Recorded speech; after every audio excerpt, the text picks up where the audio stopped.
Welcome, my friends, to Inside the Minds of Authors. I'm DC Gomez, and I'm thrilled you're joining me today for a fun conversation with a passionate author. We're kicking off the program, like it's our tradition, with a short reading from the feature book.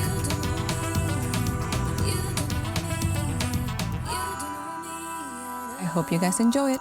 Let's get started. Hi, my name is Ann Charles, and I'm reading an excerpt from Twisty Tortoise Tussles, Book 6 in the Jackrabbit Junction Mystery Series. This is a book that was released at the end of July 2022. In this scene, we're starting with Kate, one of the three Morgan sisters, and she has a phone call coming in. So let's get started, and then we can talk about the book later. Kate washed her hands in the sink of the campground restroom, cursing under her breath at her sister while she lathered with lavender-scented soap that was supposed to be calming, according to the description on the dispenser. Claire was so wrong. This bathroom was not just up the trail a piece. For a woman carting a baby in her womb, which kept bouncing on her very full bladder, it felt far enough from the bird-watching platform that overnight mail would take a month to arrive. A look at her face in the mirror after rinsing her hands made Kate pause. Her cheeks were pinker than usual today. That was probably due to having to work outside in the sunshine for the first time in, well, longer than she could remember. She needed the floppy brimmed hat her mother preferred to wear about, like an old Hollywood starlet. What couldn't be explained by the big bright spear in the sky was the shape of her face of late. She turned her head one way and then the other.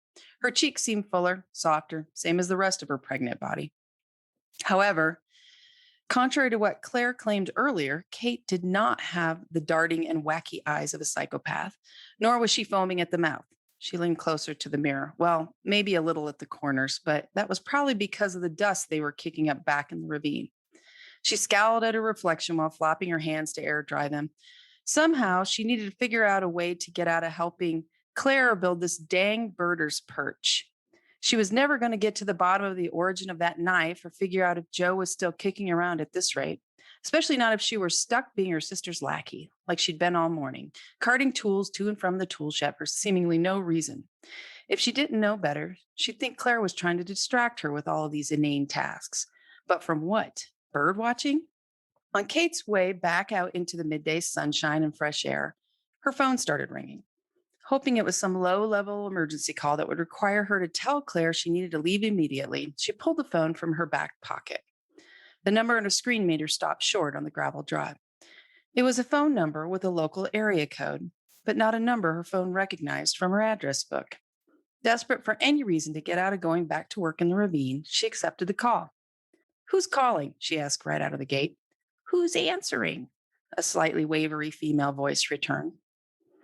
Kate tried to place the voice. It sounded familiar, sort of. "You called my phone, so you should know who this is. Now, who are you?" "What I am is more important if you are who I think you are.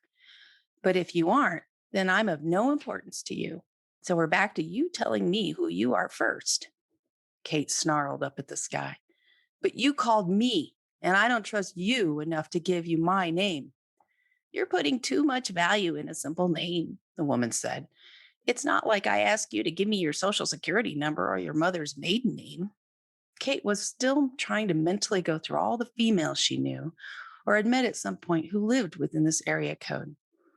Having worked at the shaft for a while, though, made that list pretty long. "Maybe my name is top secret," she said to buy time. "I doubt it."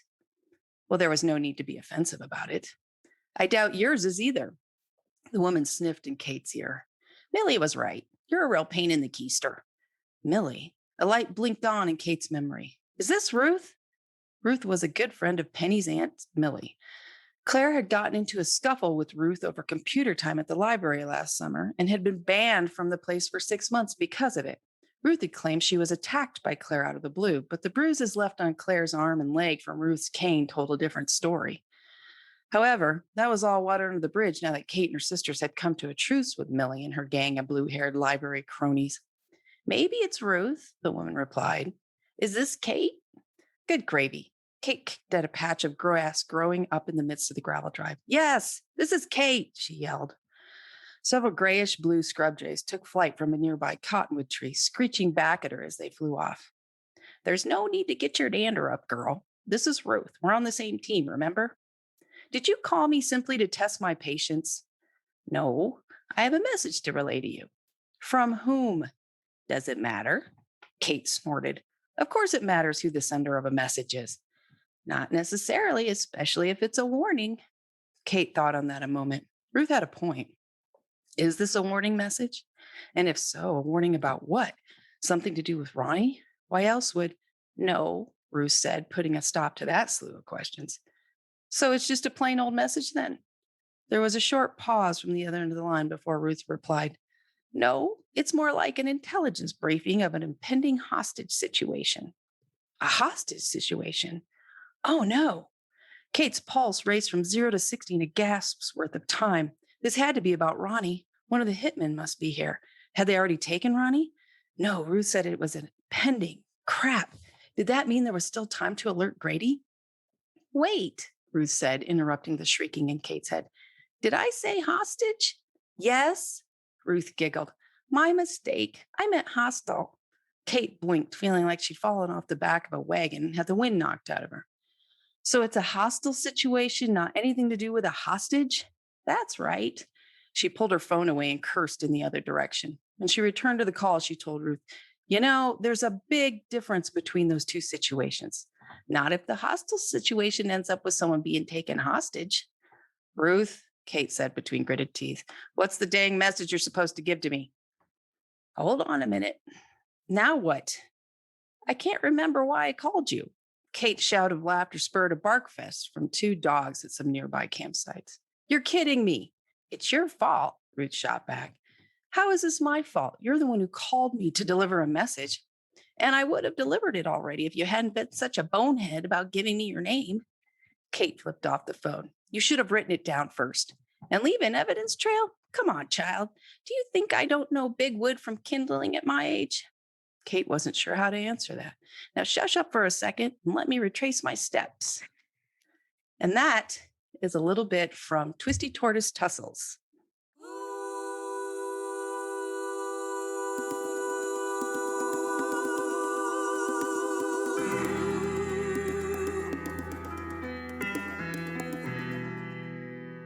Hi, everyone, and welcome to Inside the Minds of Authors. I am thrilled you guys are joining me today and super excited to have the amazing Miss Anne with us. Hi, Madame. How are you?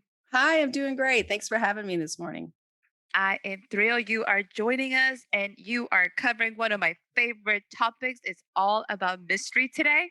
Uh, I'm trying to contain my giggle because I really just want to start giggling. And it's like, hey, don't giggle. Don't giggle. You're alive. Stop giggling here.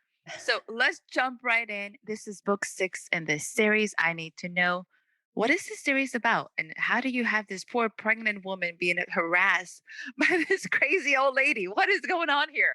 The Jackrabbit Junction series is about the Morgan sisters. There are 3 sisters that in their 30s that have come down to southeastern Arizona. Their grandpa was down here at an RV park having fun and met a woman and ended up getting married to her. So they came down with them, individually at first. As you read each book in the series, it starts with Claire and then Kate joins them.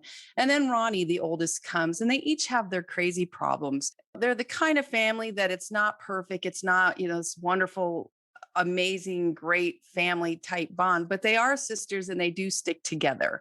So they're often trying to stay out of jail, not for anything major, like, major thefts, just weird, crazy mishaps that get them involved with the local law. And then their oldest sister, Ronnie, eventually gets involved romantically with the sheriff of the whole county. So it makes it even tougher on them because they're like the outlaws. And now they're hooked up with the sheriff. So it's a lot of fun. They're just rabble rousers and they're always getting into some kind of trouble. It's kind of adventure, it's mystery, treasure hunting, because their grandfather used to be married to this crook. He would steal from thieves. He was moving goods and then he would steal a little bit of the goods he was moving and hoard them away and bury them in the desert all around and hide them. It was his, retirement plan, if you will. But then he died. And so these guys move down and they keep stumbling upon these treasures, which are really dangerous because here comes people looking for the treasures that got taken. And they're not good people. They're usually very dangerous criminals. So it's a lot of fun. It's character driven. As I said, there's adventure in each one. I have a lot of times fun at times researching different historical things that have gone missing and then pulling them into the story. So I always try to incorporate some history with the tales of what's going on, but mostly just a lot of hijinks and laughter and craziness mixed in with some romance. I'm a mixed genre writer, so it's a little bit of everything. I was going to ask you what genre you were going to put this in because it feels a little bit of cozy mystery, but yet you have the action and you have a little bit more of the mystery and not maybe so much of the sleuthing. Would you actually add cozy mystery to this? Well, actually, I only specify this because cozy a lot of times means there's language and there is. Once a book, I usually have a romance scene, as we call in the industry, sex on the page. So it's not overwhelmingly romance because I don't have all the internal angst. And that's always just a subplot of the whole thing. So I put them into mysteries because we're usually trying to solve where something came from, who's coming to kill somebody, and in each book we solve a mystery. It doesn't mean there aren't more that occur and come up because it is a series. So when I do series, they're not individual, mysteries like an Agatha Christie. It's not like that with the same sleuth. These are mysteries where subplots will run through several books. I may introduce a mystery in book 2, but we'll be working on another one and we'll go back to that mystery in book 4. And now we're going to solve that. So it's really more of a series of tightly woven mysteries going throughout. So for our listeners, you're looking at a series that you got to read from the beginning. Like you can't just jump in book 6 and be like, I got this because they're not staying alone within the series. Is that correct? Right, right. And you could. When I write each book, I always try to, when I introduce a character, even in book 6, I might give you a line or two that it tells you who they are so that if you're new, you won't go, who the heck is this person? You'll know a little bit and maybe what happened in the last book or 2 books ago, but I don't overwhelm you with backstory. I also do that because a lot of readers, they might read 5 books and then wait 5 months or 6 months for the next book. And so they might have forgotten some things and they don't want to go back through and reread everything. So then I'll try to give them just a little hint of what it was in pertaining to this particular mystery, why we need to remember who that character is, and then put that on the page so that you can jump in, but you're missing a lot of fun backstory. So, yes, if you're like me, you'll go, oh, I kind of like the sound of this, but I'm going back to number 1 because I need to know how this all started, and go through that way. I've had people come in, further into my different series and go, I love that book. And then I went back and started over just because I wanted to know. And I think, wow, that's so not my personality. I'd have been like, I'm back to 1, I don't even want to know the ending of anything. I just want to go back and start fresh. So it's really up to your reading style. I agree with you because I need to start from the beginning or Right. else I feel lost. I'm like, okay, what did I miss and how did this start? So I totally agree. But I do love the people that can pick up a book anywhere and be like, I'm running with this. I know. I know. It makes me think, what are they like in life? They're just able to just jump into some crazy situation and run. Where I'm like, time out. Why are we here in the, up to our knees in mud here? What's going on? So, but some people just go, hey, we're in mud. Let's run. Let's try to get out of this. I think it's beautiful. It's also really exciting when they can pull it off. Yeah, When right. you have multiple series, how do Yes. you balance your time between one and the other? I really, I wish I was one of those multitaskers. I know authors that are writing 3 different books in different series at one time. And I really, really wish I could do that because I could write faster, maybe. But I have to dive in totally. So, for example, when I started book 6, book 5 was released about a year and a half prior to this. So I had to go back through and reread. I often read the earlier books in the series. Now I've pretty much stopped reading the first books because I've read each series first book, like I'm not kidding, 15, 20 times. So I just really kind of skim through those to go, oh yeah, yeah, yeah, yeah. Remember these. Because one thing I like to do is put little plot bits in each book that I'm just starting a thread, and my readers get to know that. They'll say, oh, if she introduced this, that means we're going to come back to this. And so a lot of times I'll have to go back and then, oh, remember, we're going to do this, this, and this, pick these threads up back over here in this next book. So I'll reread the series. And that takes me a couple weeks usually, because if I had no family, cats, life, anything, I could just read all of them, in a couple days or so. But I have all the other things. And so I get myself back in, and it usually takes up to a month to get back in, do all the notes I want to do for the new book, plot the next book, what I'm going to do, and then get started. And then while I'm writing it, I'm pretty much only in that book. About midway through, I'll start thinking of the next book I want to write, because it's like my brain goes, okay, we're pretty much done, aren't we? Let's just go to the next series. And time out. I need to finish. We got to finish this book here. So then I'll finish, and all the work that goes into getting the book out takes about a month for me. And then I try to switch gears into the next one. And sometimes it's a smooth switch gear and off we go on the next series. Sometimes I grind gears for about 2 to 3 weeks, and it's like, oh, come on, let's get our brain shifted. But the fun thing about that is it gives me a break, so that when I come back to a series, it's all fresh again. It's fun, it's exciting, and I'm going to write one book instead of writing book after book after book with the same characters, which I fear would get old. And since humor is a huge part of these stories, I think it's important to come back fresh and ready to, come up with some new funny thing that's going to happen in this book. I'm not quick, and I don't move really fast, but I do, switch back and forth, which makes it more fun. It's all about your journey as well. I know our listeners enjoy the reading process, but if the writer's not having fun, you can tell the books drag and it makes it a very painful process. And do you really want to talk about that book that you hate writing? Come on. I know. And especially if you're writing humor, sometimes it looks like it's really easy. This is funny. That person's always funny, and it's great. But, those of us who write humor, we are living lives and experiencing what's going on in the world right along with everybody else. And so sometimes, like during COVID, I know a lot of my friends that write humor, we would talk, and I have to dig deeper. I have to really work at shutting out the world to pull the humor back in and put this out there instead of, all the worries and stuff that goes on. So I'm not saying humor's tougher to write than anything else. I'm just saying during hard times, humor can be kind of tough to get out there and do well. That's the other thing. Putting it on the page. And like you said, if I'm not laughing when I'm typing a scene like that, what I just read, I was chuckling as I wrote that. I was in Kate's head. I was experiencing the frustration of that phone call. And so it was really fun to have all that going on.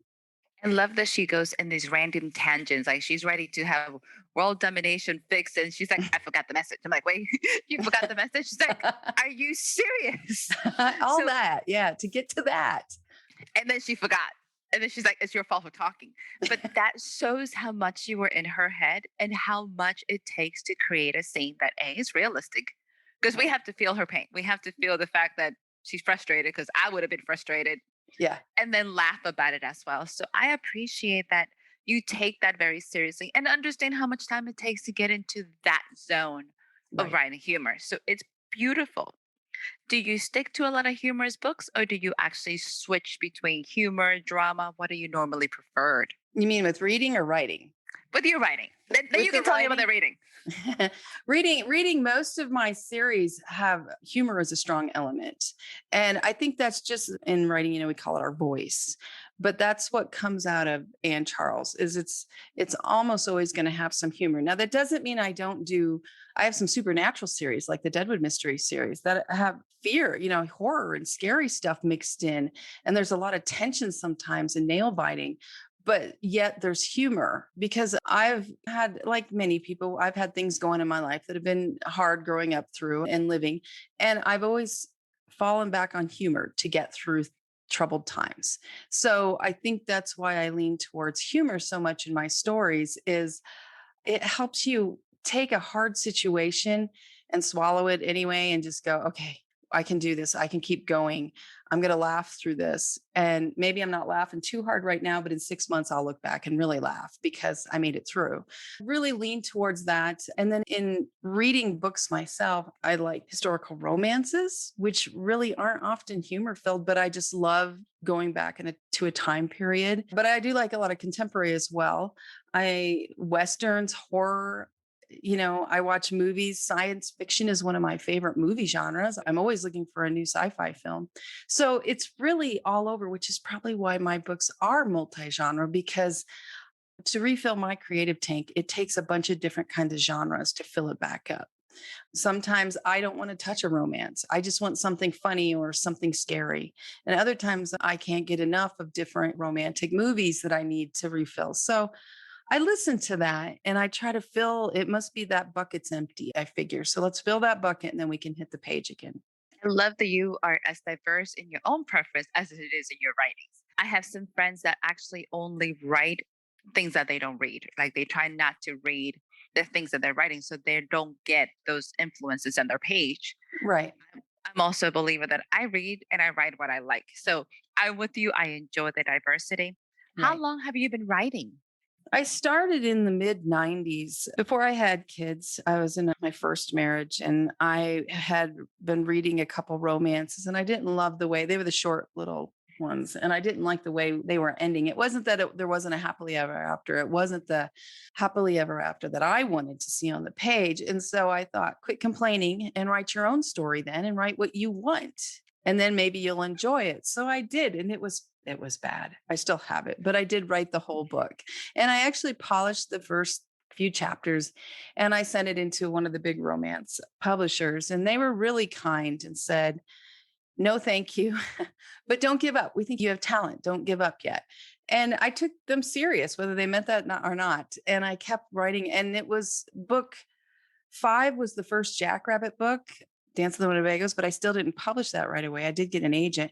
Book 6 was the second Jackrabbit book, Jackrabbit Junction Jitters. And then I just couldn't find a publisher for that mixed genre. That was back in the early to mid 2000s. And they didn't want the mix like that at that time. They wanted you to pick a team, either write a mystery or write a romance, quit mixing it all up with this and throwing humor in it.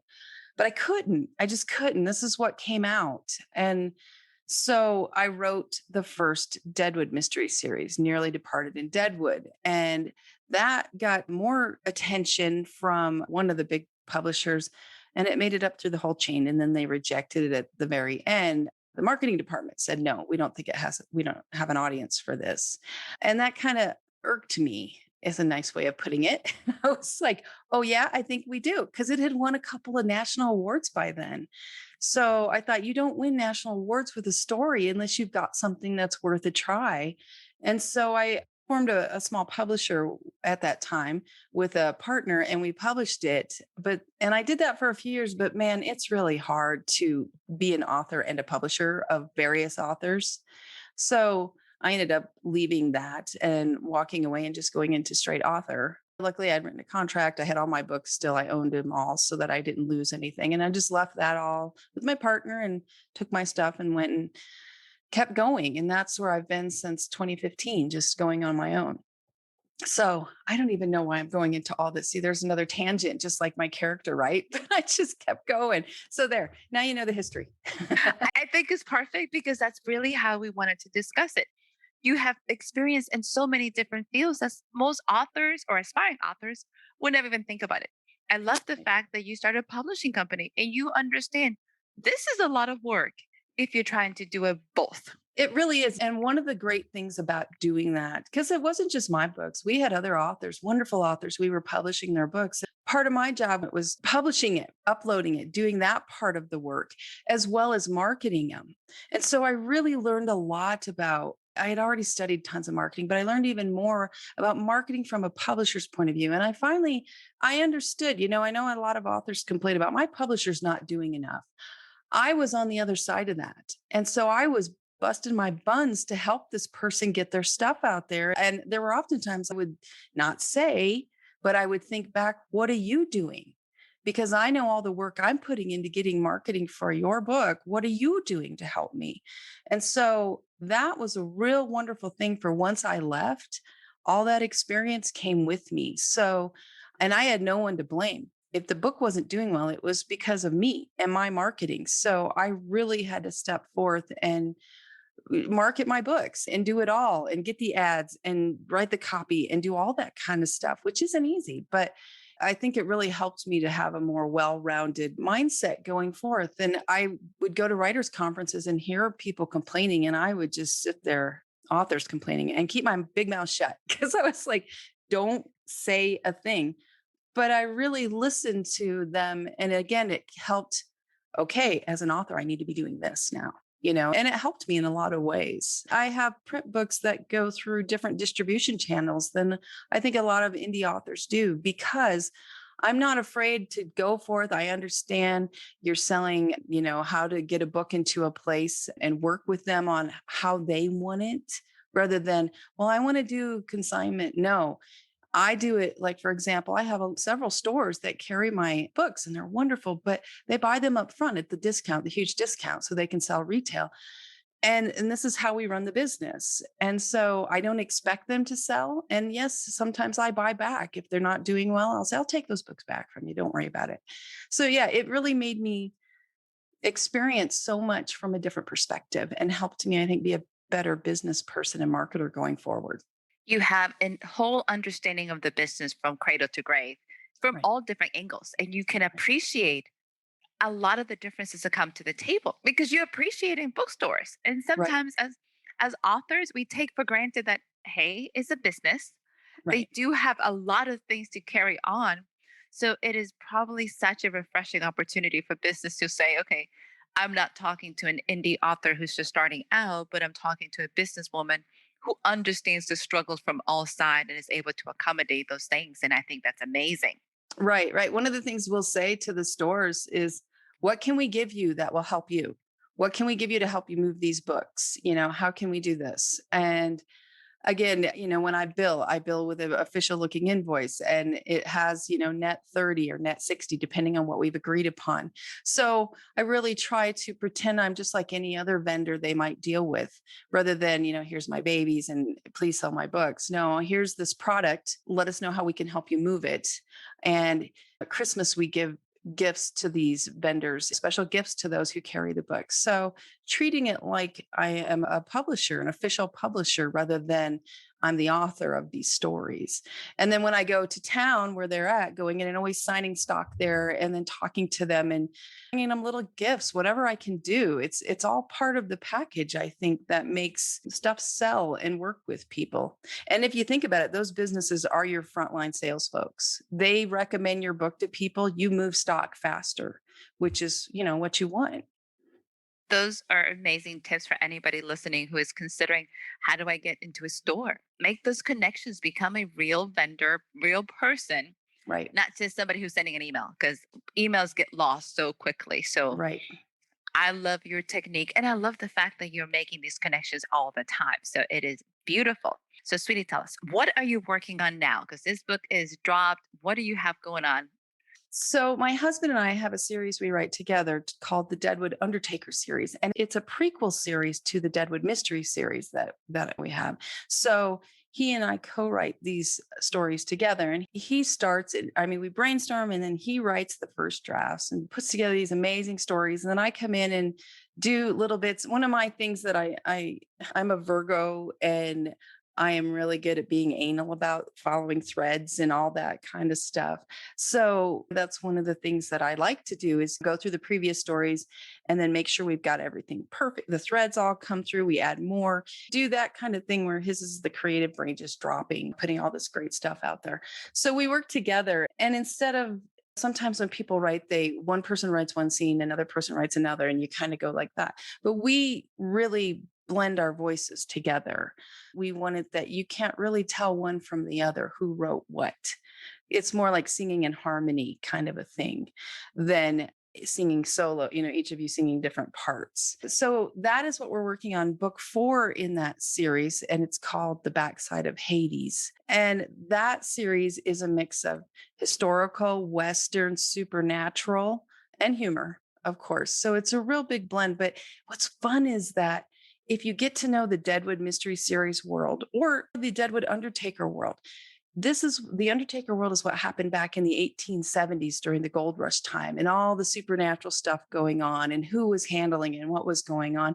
And because we have a supernatural world in the modern day Deadwood series, there are some characters as other creatures, and then there are ghosts that you knew may be alive back then, but now they're ghosts in the modern day series.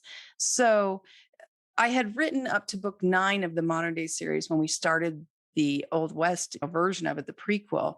So it's been really fun for us to really take and pull back and forth and to build this whole thing so that if you want more of that world, you go read the back in time and see what happened. And then you look for the ties to the new. Or if you read the old one first, then you read the new one and go, oh, look at all this stuff. Oh, I know that person from back then. So it's a lot of fun to mix the two and just build the world even bigger. This is a huge universe you're creating. And Yes. the fact I'm going, oh my God. And the fact that you are anal enough to tie all these threads and not leave somebody hanging, I think is beautiful. Because sometimes it is easy to get on one storyline and kind of be like, oh, wait, what about that little bunny over there? How do we bring Right. them back? So, Right. congratulations and kudos to you. That is awesome. Thank you. It's fun. It's a lot of fun. And I think it's having watched many series and loving that kind of thing myself. I think it's very important you make sure everything ties because if you are really into something, you'll see where something's been dropped and they didn't do something right. And the last thing you want is a reader to go, wait a second, that's a problem. That doesn't match up. You want them to feel like it's real even more, so they can really escape and sink in and have fun in that world and be part of the adventure and excitement. That is awesome. I love it. So, sweetie, question. Where can our listeners find you where they can learn more about the book? What is that information available? So, of course, I have a website, www.anncharles.com. And there's no E in Ann, just ANNCharles.com. And you can go through there and go to my books tab and read a little bit about each one and read the back cover copy. And there's links there to go to a lot of places they are. It's not all the links ever, or we'd fill up page with links and your eyes would just go, ah.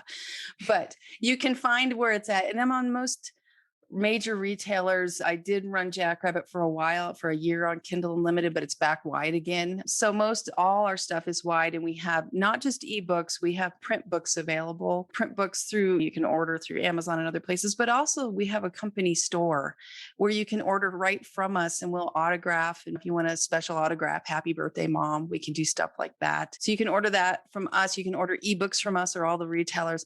And we also have audiobooks. So you can find us in audio all over the place, major retailers and some beyond. And some audiobooks we have as well through our store. So just try to spread myself out there as much as we can. We can get the books all over to make it as easy for however you want to experience the story, whether listening, reading something in your hand, or reading an ebook. It's all out there.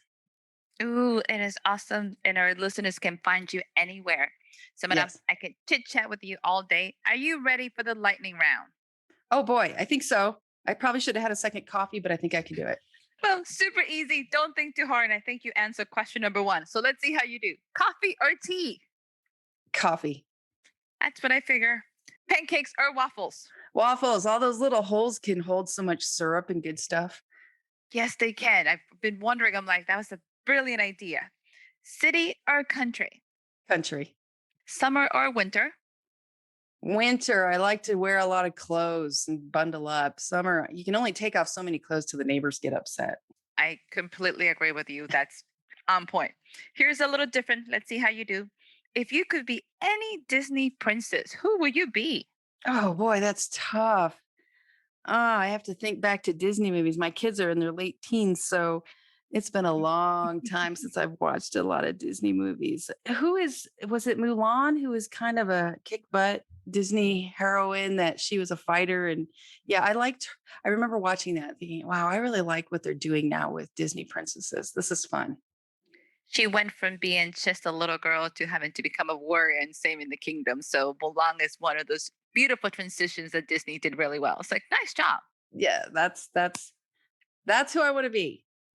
And like, do you have any closing remarks for us? As I often say when I'm at book signings or talking to people that haven't tried my stories, is I'm not going to take you out there and change your life and make it wow and go out and change your whole career. But what my hope is that if you read my stories, you escape into a fun place that allows you to laugh and shiver and cringe a little bit and just enjoy and relax and find the happy place, your happy place in life. That's what my goal is to lift you up some, not make you think too hard, not make you scared to go out at night. Well, a little bit with the supernatural creatures, but they're all supernatural. But I just want to give people a reason to smile. Life's so hard sometimes for us, and there's lots of tough spots. And sometimes work is draining, or you're with a parent who's not doing well, and you just need somewhere to go to relax and smile and find your happy place again so that you can continue facing whatever you're facing. And that's what I hope you find in the pages of my books. Ooh, that's such a beautiful message for everybody. I hope you guys go ahead, pick up Miss Anne's books, check out her amazing series. Thank you so much for joining us. It has been such a huge pleasure. Thank you for having me. I really appreciate being on here. It was fun. It was fun to read a little bit from the new book too and put a little voice to it all. I'm glad you did. I'm glad you joined us. To our listeners, thank you so much for joining us. Hope you guys come back next week for another amazing episode. Remember, thank you to our Patreon community for making this possible. And I'll see you guys again next week. Bye.